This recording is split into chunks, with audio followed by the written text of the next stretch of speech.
नमस्कार.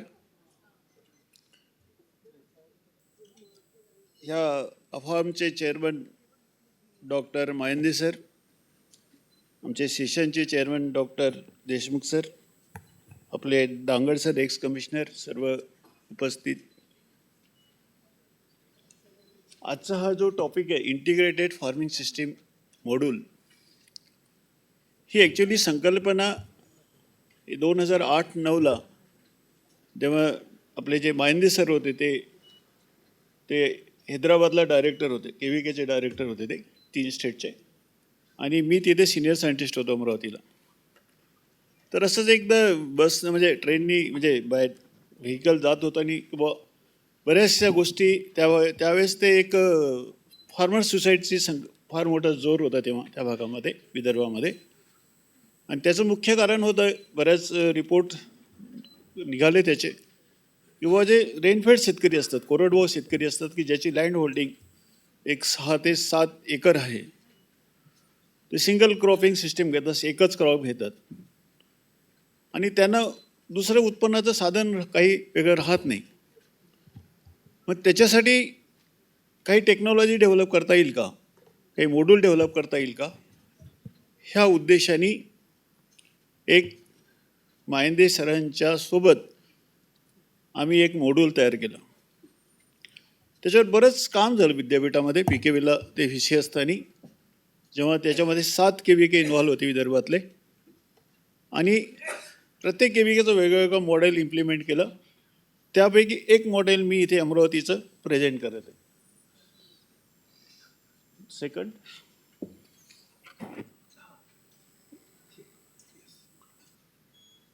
हे ऑब्जेक्टिव्ह याचे असे होते की जे कोरडवाहू शेती होती की रेनफेड शेती होती, त्याच्या सस्टेनेबिलिटी हा इश्यू होता. इथे म्हणजे कधी उत्पन्न यायचं, कधी कमी उत्पन्न यायचं. त्याच्यामुळे त्या जो शेतकरी होता त्याची ती फॅमिलीचं उपजीविका करणे हे कठीण जात होतं.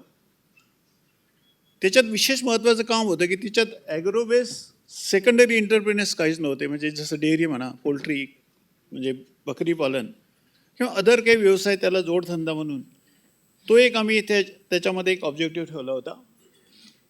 जे काही फॅक्टर्स आहे ज्याच्यामुळे पिकाचं नुकसान होतं ते कसं कमी करता येईल, मिनिमाइज कसं करता येईल, तो एक त्याच्यामध्ये उद्देश ठेवला होता.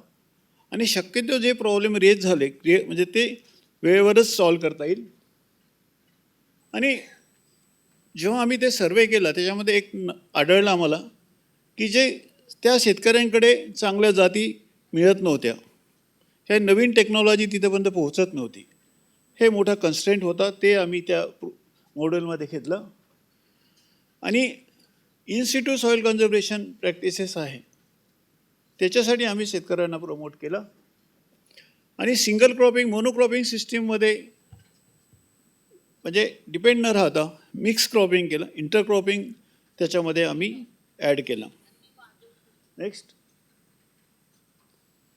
त्याचे हे जेव्हा सर्वे केला तर ह्या बाकी गोष्टी त्याच्यामध्ये आढळल्या की शेतकऱ्यांना त्या टेक्नॉलॉजीबद्दल माहिती नव्हती, ते इकॉनॉमिकली साऊंड नव्हते की जे ते टेक्नॉलॉजी ॲडॉप्ट करू शकेल, त्यांना टेक्निकली इनपुट मिळत नव्हतं,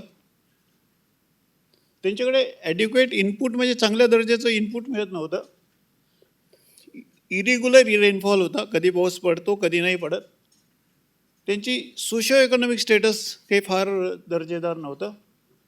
आणि शेती जी कोरडवाहू शेती आहे किंवा रेनफेड शेती आहे त्याला असं काही फार असं व्यवसाय नव्हता की बाबा त्याच्याकडे डेअरी असेल, बकरी पालन असेल, थोडं कोंबडी पालन करत असेल किंवा अजून काही व्यवसाय करत असतील, त्याच्याशिवाय ते त्यांना ते परवडायचं नाही. आणि सस्टेनेबिलिटी कधीच नव्हती. एखाद्या वर्षी उत्पन्न मिळायचं तर दुसऱ्या वर्षी त्यांना फार कमी उत्पन्न मिळायचं. त्याची जी उपजीविका आहे ते करणं शक्य नव्हतं. पण त्याच्यामध्ये आम्ही काय केलं, एक बास्केट ऑफ टेक्नॉलॉजी ठेवली. बऱ्याचदा आपण काय करतो की सिंगल टेक्नॉलॉजीवर काम करतो, कोणी क्रॉप प्रोडक्शनवर काम करेल, कोणी हॉर्टिकल्चरवर काम करेल, कोणी वॉटर कन्झर्वेशन काम करेल, पण शेतकरी हा एक त्याचं पूर्ण केंद्रबिंदू ठेवून, त्याचे कुटुंब हे केंद्रबिंदू ठेवून त्याचं उत्पादन कसं वाढता येईल सर्वांगीण, हा विचार आम्ही त्याच्यामध्ये ठेवला होता. नेक्स्ट, ते त्याच्यामध्ये क्रॉपिंग पॅटर्न थोडंसं आम्ही चेंज केलं होतं.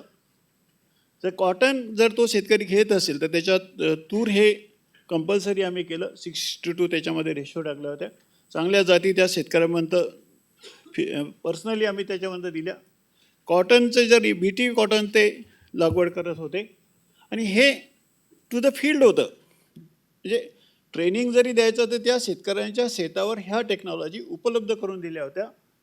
त्याला चांगल्या दर्जाचं राईझोबियम PSB त्यांना आम्ही सीड ट्रीटमेंट करायला लावली. इन्स्टिट्यूट सॉईल कन्झर्वेशन त्यांच्या शेतामध्ये थांबून ते सगळं त्यांच्याकडून करून घेतलं. आणि जे बायो एजंट्स आहेत किंवा ट्रायकोडर्मा वगैरे हे त्यांना आम्ही अप्लाय करण्यासाठी प्रोव्हाइड केलं. आणि तसंच ग्रीन ग्रॅम त्याच्यामध्ये एक पिकं ते त्या भागात घ्यायचं होते. आणि रेसिड्युअल जर मॉइश्चर असेल एखाद्या वेळेस सप्टेंबर महिन्यात किंवा ऑक्टोबर महिन्यात पाऊस पडला तर ते हरभरा पण हे पीक घ्यायचे. असं प्रमाणे त्याचं क्रॉपिंग पॅटर्न आम्ही प्लॅन केला होता. नेक्स्ट, हे त्या भागातील 10 शेतकरी आम्ही सुरुवातीला निवडले होते कुरुम भागात, ज्यामध्ये ड्रॉट एरिया होता तो.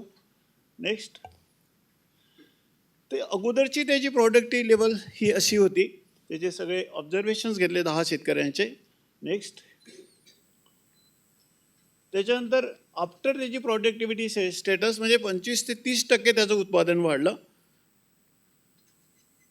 त्याचं इन्कम स्टेटस जे होतं त्याच्यानंतर जे अगोदर त्याचं उत्पन्न हे 40,000च्या आसपास होतं ते जवळजवळ 68,000 ते 70,000च्या रेंजमध्ये त्याला उत्पादन वाढलं. म्हणजे 20,000च्या आसपास त्या प्रत्येक शेतकऱ्याचं वाढलं. तर ते 68% इतकं याप्रमाणे त्याचं उत्पादन वाढलं होतं. याचा बेसिक हा होता की ती टेक्नॉलॉजी त्या शेतकऱ्यांना त्यांच्या शेतावर मिळाली.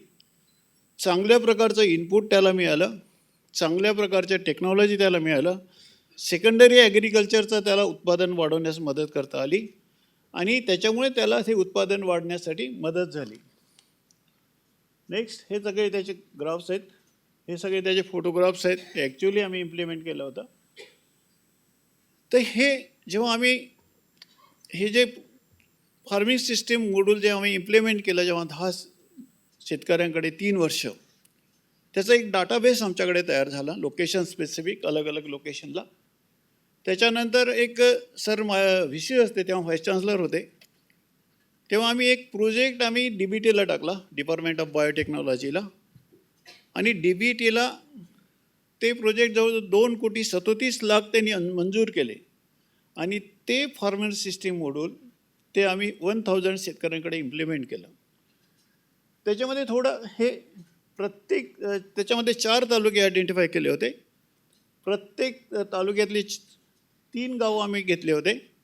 3 गावाचं एक क्लस्टर होतं. म्हणजे असे 4 क्लस्टर तयार केले होते. प्रत्येक क्लस्टरला एक कस्टमरिंग सेंटर दिलं होतं आम्ही. एका गावामध्ये सर्व फॅसिलिटीज क्रिएट केल्या होत्या की जे 2-3 गावं त्याच्या फॅसिलिटीज युटिलाइज करेल. असे 3 वर्षामध्ये असे वेगवेगळे शेतकरी निवडले होते. त्याच्यामध्ये सर्वात महत्त्वाचा भाग होता की चांगल्या टेक्नॉलॉजी इंट्रोड्यूस करायच्या, हाय यील्डिंग व्हेरायटी घ्यायच्या, इंटरक्रॉपिंग सिस्टीम त्याच्यामध्ये इन्कॉर्पोरेट करायची, बायो फर्टिलायझर बायोपेस्टिसाईडचा वापर करावा, सॉईल बेस इंटिग्रेटेड न्यूट्रिएंट मॅनेजमेंटचा त्याच्यामध्ये वापर करायचं ठरवलं होतं. त्याच्यानंतर in situ soil conservation practices की मॉइश्चर कन्झर्व करता येईल आणि त्याच्यासाठी ते प्रॅक्टिस घेतली होती. आणि कस्टमरिंग सेंटर जे गावामध्ये लोकांना सर्व्हिसेस गरीब शेतकरी फार इतकं इक्विपमेंट वगैरे हायर करू शकत नाही, तर त्यांना ती कमी खर्चाचं कमी पैशात हे सगळे इक्विपमेंट आम्ही तयार केली होती. त्याला इक्विपमेंट बँक आम्ही म्हणत होतो.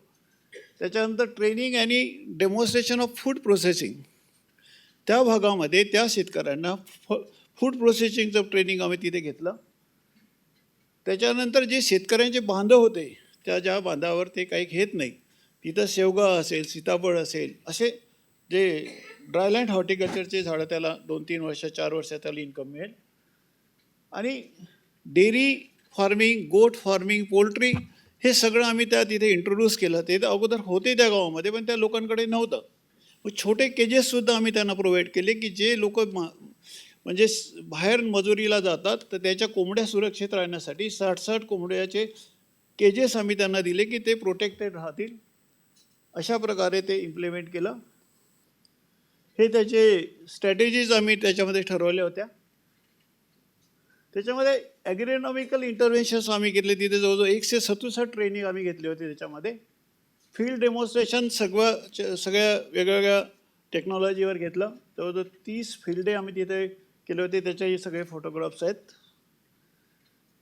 हे त्याचं जेव्हा त्याचे रिझल्ट घेतले आम्ही त्या 2013, 14 आणि 15चे, त्याच्यामध्ये सोयाबीनमध्ये जवळजवळ 27% उत्पादन वाढलं होतं पहिल्या वर्षी. दुसऱ्या वर्षी 46% उत्पादन वाढलं.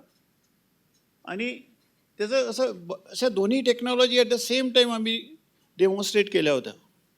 तेव्हा जी JS335 जी व्हेरायटी होती ती त्यावेळेस चांगली व्हेरायटी होती आणि शेतकरी त्याला ॲडॉप्ट करत होते. त्याच्यानंतर 9305 एक व्हेरायटी आम्ही तिथे इंट्रोड्यूस केली होती. त्याच्यानंतर एक तुरी, त्याच्यामध्ये इंटरक्रॉपिंग जे तुरीचं घेतलं होतं त्याच्यासुद्धा एक 46% यील्ड वाढलं होतं. म्हणजे 16 क्विंटलवरून 20 क्विंटलपर्यंत यील्ड वाढलं होतं. ते त्याच्यामध्ये प्रत्येक क्रॉपमध्ये आम्ही इन सिटू सॉईल कन्झर्वेशन प्रॅक्टिसेसला ॲडॉप्ट केलेलं होतं.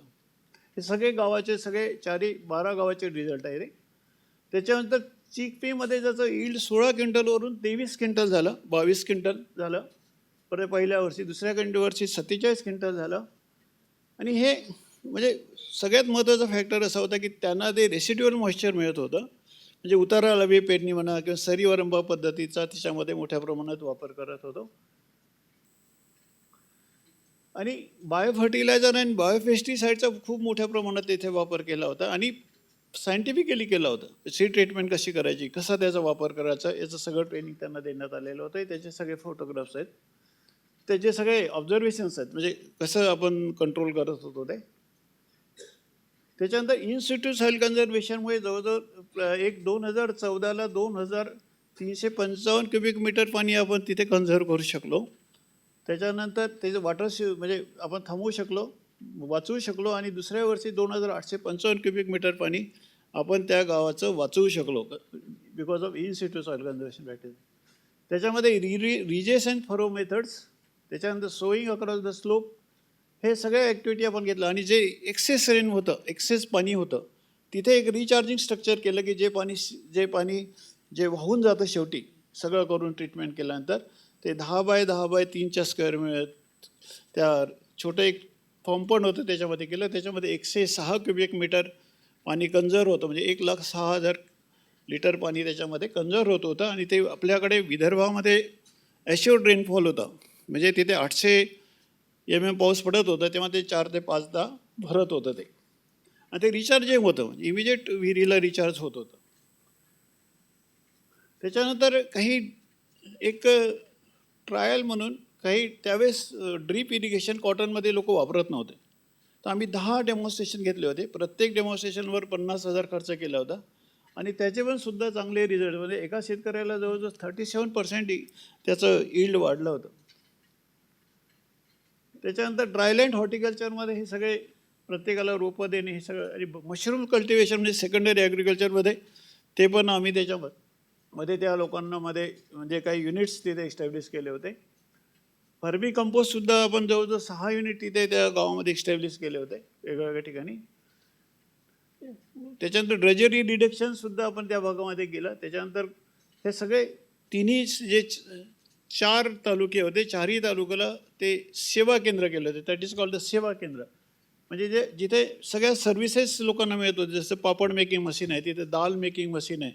ह्या सगळे क्लस्टर तयार केलं होतं, म्हणजे कस्टमायरिंग सेंटर तयार केलं होतं. आणि तिथून ते तिन्ही गावाचे लोक त्याचे सर्व्हिसेस हायर करत होते. हे त्याच्या सक्सेस स्टोरी आहेत. म्हणजे एका शेतकऱ्याला जवळजवळ 55 क्विंटलपर्यंत कॉटनचं यील्ड आलं होतं. आणि ह्या पापड मेकिंगपासून एका महिलेला जवळजवळ 16,000 रुपयापर्यंत उत्पादन महिन्याला झालं होतं ते. त्याच्यानंतर हे सगळे जे शेतकरी होते, त्याच्यानंतर बरंच त्याचं इम्पॅक्ट असेसमेंट केलं आम्ही.